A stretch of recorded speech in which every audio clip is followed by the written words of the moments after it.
beginning, there was only a churning turmoil of chaos.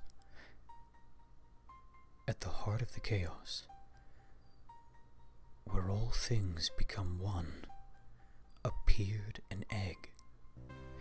Having tumbled from the vortex, the egg gave rise to the original one. From itself, two beings the original one did make. Time started to spin. Space began to expand. From itself again, three living things the original one did make. The two beings wished, and from them matter came to be. The three beings wished, and from them spirit came to be.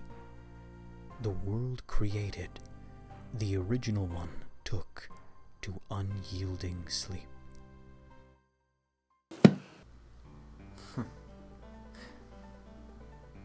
That there is the creation myth written in the Canalav library in the Sinnoh region.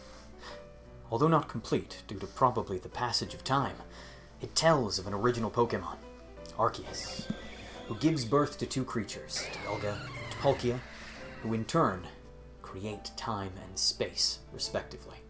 It also tells of Arceus creating the Lake Guardians, Azel, Mesprit, and Yuxi, here called living things, which in turn create what's referred to as spirit. So why am I telling you all of this? Well, recently, during the Pokémon Presents on February 26th, Pokémon Legends Arceus was announced, a new Pokémon action RPG JRPG hybrid coming out in early 2022. And it had me very, very intrigued. So I wanted to do some digging into the old myths of the Sinnoh region, to understand more about the potential world we'll be entering when playing the game. And Canalav Library was the easiest place I could think to go. As we know, at the end of this legend, Arceus falls asleep, ascending beyond the sky pillar atop Mount Coronet to the Hall of Origin, where it can be awoken with the playing of the Azure Flute. Mount Coronet is referred to as the origin of Sinnoh, and that could be because it's where the original one itself can be called. Due to the connection between Arceus and Mount Coronet, it would seem that this mountain will most likely have a large role to play in this upcoming game, potentially even being the ending destination of our adventure. Perhaps we're preparing to ascend Mount Coronet, Azure Flute in hand, to awaken Arceus from its great slumber. Of course, that would lead to another question. Why?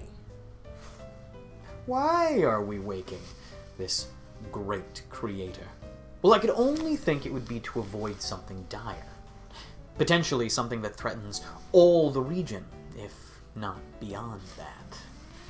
I mean, it could be Pokédex completion too, but really? You're gonna ascend a great mountain and wake a creator god from its slumber just to write about it in an encyclopedia?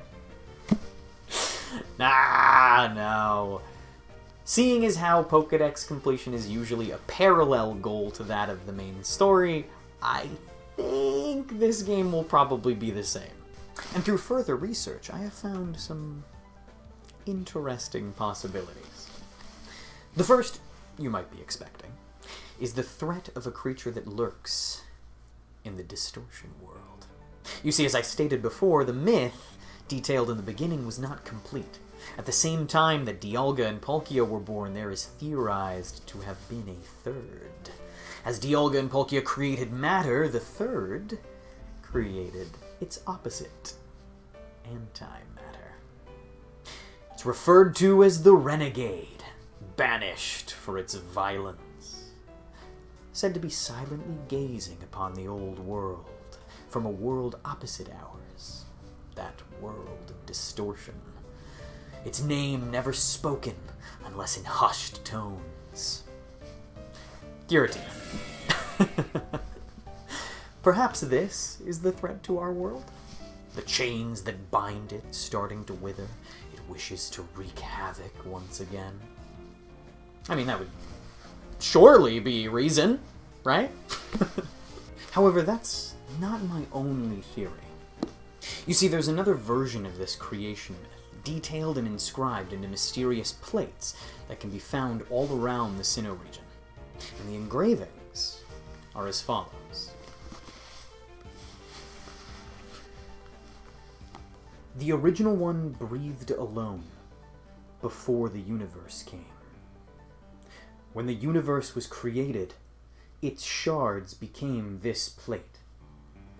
The power of defeated giants infuses this plate. Two beings of time and space set free from the original one.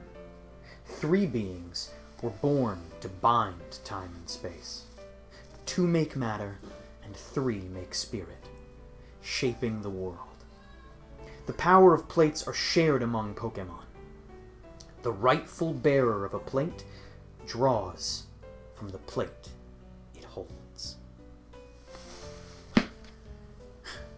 My main theory draws back to the third line here. The power of defeated giants infuses this plate. The reason why this line in particular was interesting to me is because there are Pokémon referred to as giants. The myth of the legendary giants was spoken about very recently in the Crown Tundra expansion of the Galar region. This is seeming to suggest that the power infused in the plate is from a defeated giant. Seeing as how there is a plate for every known Pokémon type, you can infer that there must also be a giant for each of those types as well. Now, am I suggesting that all of these giants have reawakened, and Arceus being the rightful bearer mentioned in the myth's final line might be the only way to stop them? Potentially. However, what I see as more likely is the re-emerging of the giant's great leader, whose resting place just so happens to be in the Sinnoh region as well. In order to defeat this gargantuan golem of golems, perhaps maybe even a new form of which we've never seen before, we're tasked with asking Arceus for their help. In truth, I don't know what's gonna happen. Honestly, no one knows what's going to happen, because we barely know anything about the game, but that's what makes it so fun to theorize. So, if you enjoyed this episode of The Void, please consider leaving a like. And if you have a theory of your own, or want to add to these theories here, please go ahead and let me know in a comment down below. Oh, and if you're new here, and you like this kind of content, and you want more of it, subscribe!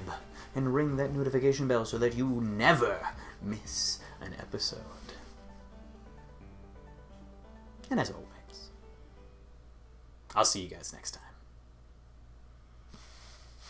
Bye.